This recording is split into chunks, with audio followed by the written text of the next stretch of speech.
things work out kind of funny sometimes. So, this morning's climbing appointment, well, centered around power and control.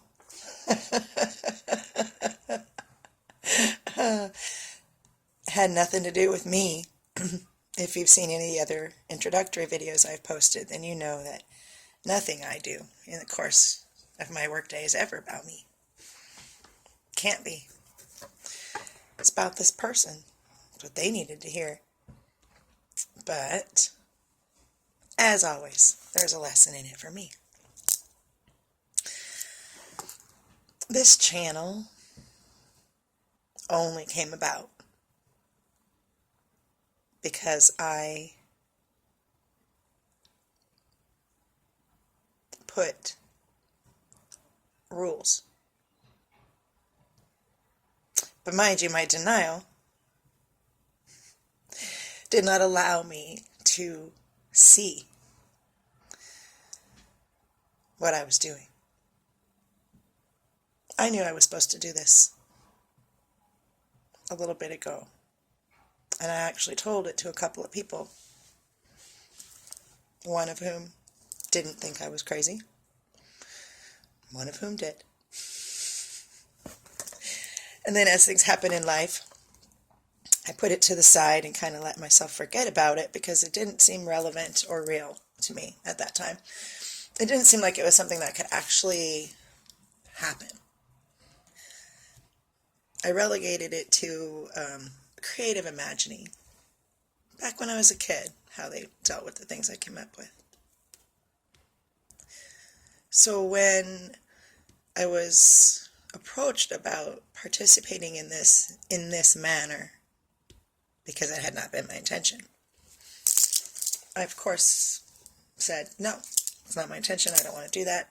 I'm sorry, I'm very distracted right now, and I get fidgety when I'm distracted. I will focus better for you.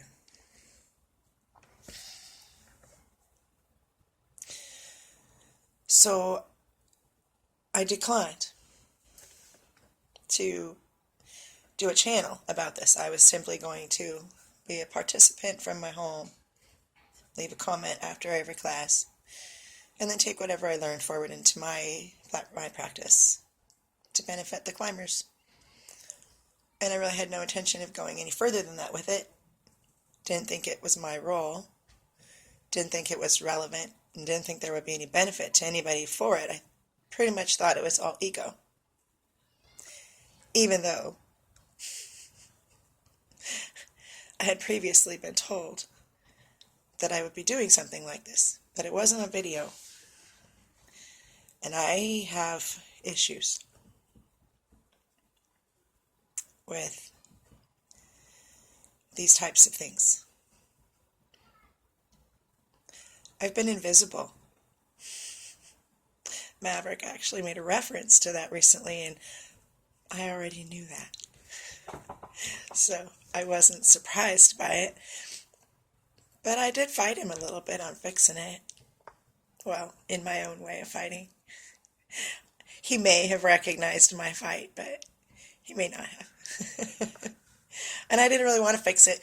I had set the parameters that God was going to use me within for this job. I hadn't recognized that till I was learning with my climber this morning. I had put the parameters around that. I had decided how that was going to look, where it was going to be, where I was going to live, when I was going to be ready to participate, what kind of things I needed to do to be prepared for that, what kind of information I needed to be ready to discuss.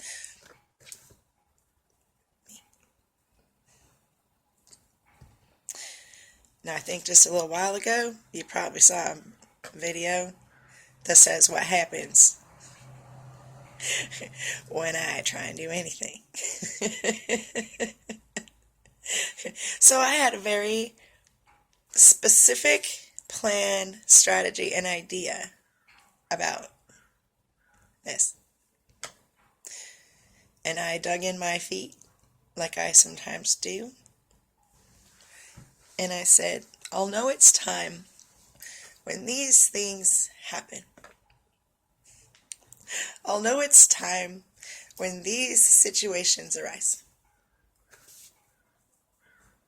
I'll know it's time when I feel these things. I had been told my invisibility would be ending soon. I had been told I would be brought out of isolation soon. I had been told that I would join combined voices of healing soon.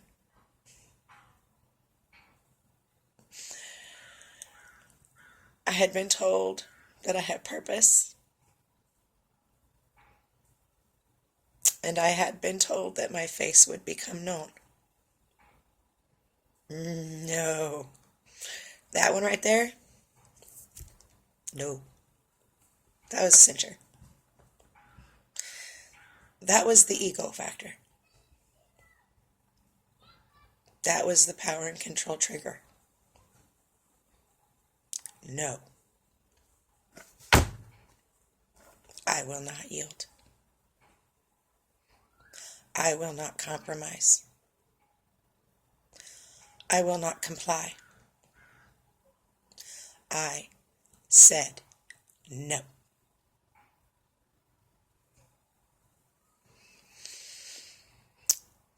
Does that sound like power and control? It didn't to me. Not at all. Well, until this morning's climbing session. It's always been a good session when we both have learned. And it's an even better session when it ends and we're all laughing. But it's the best session of all when it begins with laughter. We both grow together mutually. And it ends with laughter and a promise to visit again. That's when it's perfect. That's the perfect climbing appointment right there. Those sessions bring change. Those sessions bring growth. Those are the powerful sessions. And this morning I was blessed with that very thing. And now I know the only reason I am sitting here in between climbing sessions talking to myself in front of the living room window like a crazy person on video, it's because I let go. And I surrendered that power and control by doing this channel in the manner it's being done. Because I am not anonymous. And that was one of my demands. No names.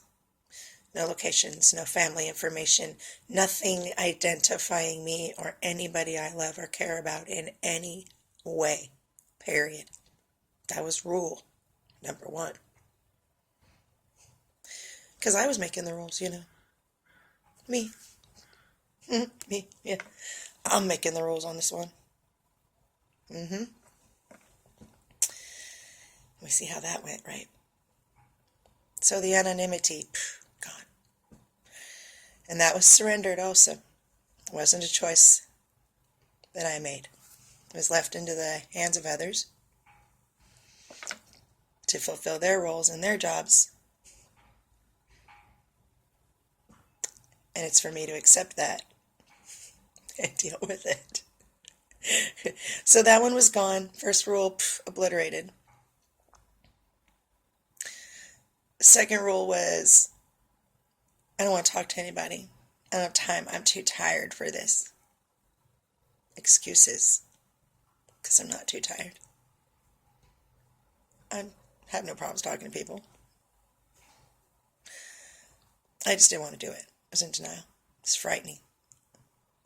Video is frightening to me. The information that can be garnered about people from situations like this is frightening to me. This whole situation is terrifying on every level. And that's great, because that's where we grow. So the rules were anonymous, no names. The way I had designed it, no face. You'd hear a voice, see other things like a documentary. No outside influences.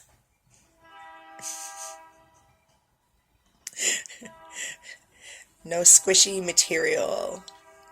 No personal revelations. Okay, so when we completely shatter the power and control paradigm, surrender it again for the 4,102,000th time, be still and say what we're supposed to say, when we get this channel. And the only reason that I am here doing this, well, Maverick made me. Of course not. But he was the tool. He was the instrument. He was the voice that was used. And I fought back, as I do. And I made demands, as I do. And I intentionally built barriers, as I used to do. Because I was going to be in control of this. I had become very, very comfortable. Incredibly comfortable in my invisibility and isolation. It might sound foreign to you, but I could very happily remain in my home, alone, disconnected from technology, with no visitors, and no outside influences, quite happily, for very, very long periods of time. And it would not bother me a bit, speaking not a single word in that time. Because when I'm alone, I'm not using my voice. The cat knows what I mean, and I know what he means. So sometimes I might speak to him vocally, but I don't often use my voice. So here is this situation right here is a personal example that I am sharing with you of a whole lot of relevant things about power and control, in hopes that you can take something from my experiences this day and learn something that you seek for yourself. I was going to do a part 2 to this question in a real focused manner, because I still owe 15 minutes of reflection on it. This might actually serve for that, I think. I'm at almost 14 now. We'll see how the day goes. I might come back and do a more formalized, excuse me. There's some issues in the air. Don't we all have issues in the air nowadays, right? Yeah, anyway, the fog is falling from the sky, because you know that happens all the time. So this might serve as the rest of that, but I will know more throughout the day. And then the plan going forward, I will then watch Maverick's responses. I haven't done that yet. I'm very busy. And listen to what he said. And then if I've picked up anything that I've learned that I wish to share from that, I'll come back and share that with you. And then I will progress on questions 3 and 4. Most likely I will always be behind, because I do have a professional practice and other personal things. And my personal life is also expanding at the same time that I'm being brought out of isolation and invisibility. So very, very uncomfortable right now. Yes. It's a great place to be. Um, but I'm behind, so I appreciate your patience. Please form no expectation of me, as I've given you none to have. And expectations and I, well, we're not too good of friends. No, not so much. But maybe that'll come up in the future. Thank you for being here. Thank you for your kindness and your interest. Please take no offense, because nothing is intended in offense. And please know that you are appreciated and you are loved. But also know that you have purpose. And that makes you very important. Be love.